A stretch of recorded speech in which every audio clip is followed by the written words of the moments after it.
आओ तुम्हें बताते हैं आला हजरत की शान क्या है, उनके कलम की ताकत का आलम क्या है, उनके ज़बान की पावर का आलम क्या है। आपने शायद सुना हो लेकिन आओ जहन को ताज़ा कर लो। मेरे आला हजरत हैं, बरेली के ताजदार हैं। सुबह का वक्त है, नमाज फजर को अदा किया है और नमाज फजर को अदा करने के बाद बरेली के ताजदार ने कदमों को बाहर निकाला है और सुबह सुबह टहलने की नीयत से निकले हैं। अल्लाह समझ बाहर निकले। आप पान खाने के बहुत शौकीन थे लेकिन पान में तंबाकू नहीं खाया करते थे। आज हम तंबाकू खाया करते हैं। ये कुछ लोग क्या करते हैं, हम पान खाते हैं। आला हजरत पान खाया करते थे। हाँ, पान तो खाया करते थे लेकिन पान में तंबाकू नहीं खाया करते थे। आला हजरत ने कदम को बाहर निकाला। सामने जब देखा ना, सामने पान की दुकान है, आपने पान वाले के पास जाकर कहा एक पान लगा दे। ये पान वाला आला हजरत का मुरीद था या आपका दीवाना था। जब देखा ना आला हजरत ने पान मांगा है, अपने हाथों को अच्छे से धोया होगा, बड़ी मोहब्बत के साथ ने पान को लगाया है।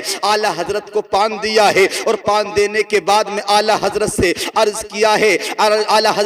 किया है, मैं इसी दुकान पर रहा करता हूँ, ये मेरी दुकान है, इसी से मेरा घर का खर्चा चला करता है, लेकिन इस मेरे दुकान पर ग्राहक नहीं आते हैं, पान खाने वाले कम आया करते हैं। कभी कभी ऐसा हुआ करता है मेरे बच्चे भूखे रह जाते हैं, कभी कभी होता है मेरे बच्चों का पेट नहीं भरा करता है। आप कोई ताबीज बना दें, आप कोई दुआ कर दें ताकि इस दुकान पर ज्यादा ग्राहक आया करें, मेरी दुकानदारी ज्यादा हुआ करे। आला हजरत ने उस दुकानदार के इस जुमलों को सुना तो मचल गए और कहा कि ला कलम उठा, ला मुझे कागज दे। एक कागज लिया है आला हजरत ने, कलम लिया है, उस पे कुछ लिख दिया, उस पर्चे को फोल्ड कर दिया, मोड़ दिया और कहा कि ले इस ताबीज को, इस कागज के टुकड़े को वहां पर रख दे जहां पर तू पैसे को रखा करता है, जहां पर तेरी तिजोरी है, पैसे वहां पर रख देना। उसने मोहब्बत से उस ताबीज को लिया है, उस ताबीज को लेकर के उस मुरीद ने अपनी तिजोरी में रख दिया। जहां पर के पैसे रखा करता था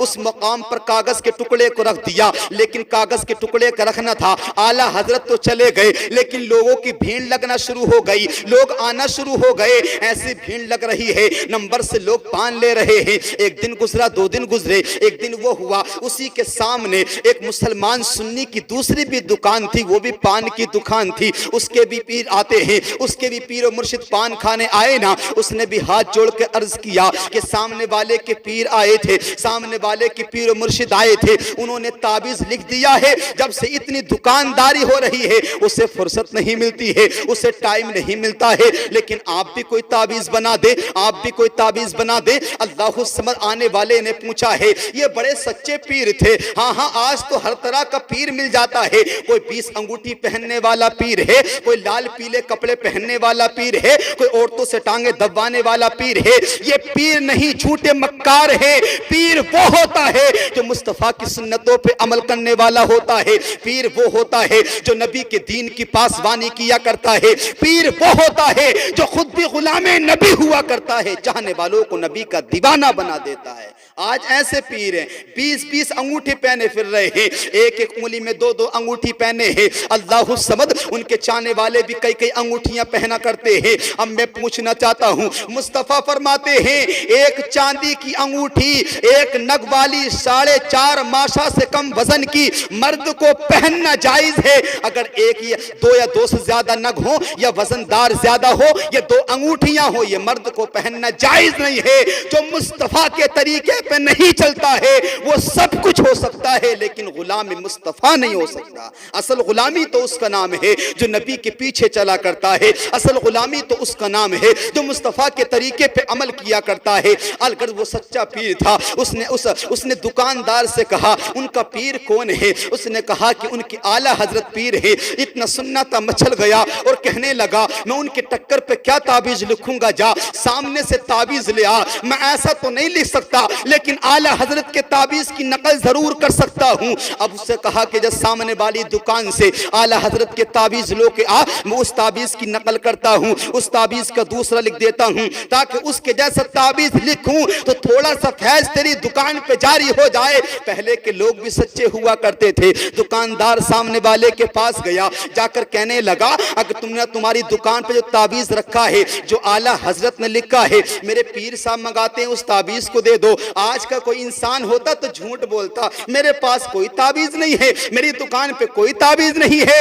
ارے تم نے جھوٹ بول کر اپنے دکانوں کی برکتوں کو غائب کر دیا ہے۔ قسم خدا کی اگر دکان پر تعویذ بھی نہ ہو، اگر مکان پہ تعویذ لگا نہ ہو، اگر تم سچ بولنے لگو، اللہ سچائی کی برکت سے گھروں میں برکتیں پیدا کر دے۔ ہم تو آج جھوٹ بولنا شروع کر دیا، ہم نے لوگوں کی برائیاں کرنا شروع کر دیا، ہم نے لوگوں سے جلنا شروع کر دیا۔ کوئی تعویذ بنواتا ہے، فلاں کی دکان پہ زیادہ آتے ہیں، اس کی دکان پہ نہ آئے، میری دکان پہ زیادہ آئیں۔ ہاں کوئی تعویذ خدا کا نام لو، یہ مت کہو کہ سامنے والے کی دکان پہ نہ جائیں، بلکہ دعا بھی مانگو تو کہو مولا جیسے اس کی دکان پہ آتے ہیں میری دکان پہ بھی گراہک آ جائیں، اس کو روزی ملا کرتی ہے، میرے بچوں کو بھی روزی ملنا شروع ہو جائے، مجھے بھی طیب مال ملنا شروع ہو جائے۔ اگر تم دوسرے کا بھلا کر کے مانگو گے اللہ تمہیں بھی ضرور عطا کرے گا، ضرور عطا کرے گا اللہ، اس کی ہاں کسی چیز کی کمی نہیں ہے۔ لیکن بتانے کا مقصد یہ ہے جیسے وہ انسان گیا جا کے کہتا ہے وہ تعویذ مجھے دے دو،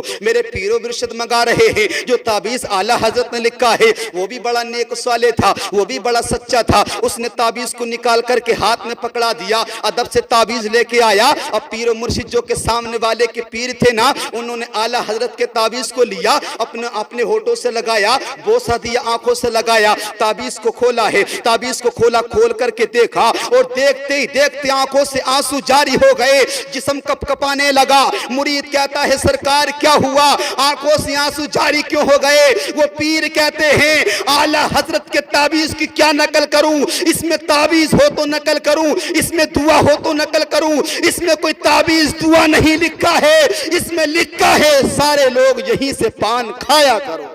اتنا لکھنا تھا، اعلیٰ حضرت کے قلم کی زبان کی پاور کا عالم یہ تھا، اعلیٰ حضرت نے کہہ دیا نا یہیں سے پان کھایا کرو، سارے لوگ اسی دکان پہ آتے ہیں۔ ارے جس کی زبان کا عالم یہ ہے، جس کے ہاتھ کا عالم یہ ہے، اب مجھے کہنے کی اجازت دو، جو بریلی میں نبی کا چاہنے والا، نبی کا دیوانہ ٹوٹی چٹائی پر بیٹھ کر کے نبی نبی کرتا ہے، اللہ اس کی زبان میں پاور عطا کرتا ہے۔ جو مدینے کا سلطان ہے، دونوں عالم کا تاجدار ہے، جو خدا کا محبوب بن کے آیا ہے، جب کل میدان محشر مصطفیٰ کہیں گے یہ میرا دیوانہ ہے، خدا کہے گا جاؤ جنت میں لے کے جاؤ، نبی کہیں گے یہ میرا دیوانہ ہے، یہ میرا چاہنے والا ہے، وہ اللہ کی طرف سے آواز آگی اے میرے محبوب جو تیرا ہے اس کو جنت میں لے کے چلے جاؤ۔ تبھی تو کہنے والے نے کہا ہے سب جہانگیر و جہاندار کھڑے ہو جائیں، سر جھکا کر سبھی زمیندار کھڑے ہو جائیں، اس کو جنت میں جانے سے کون روکے گا جس کے حق میں میرے سرکار کھڑے ہو جائیں۔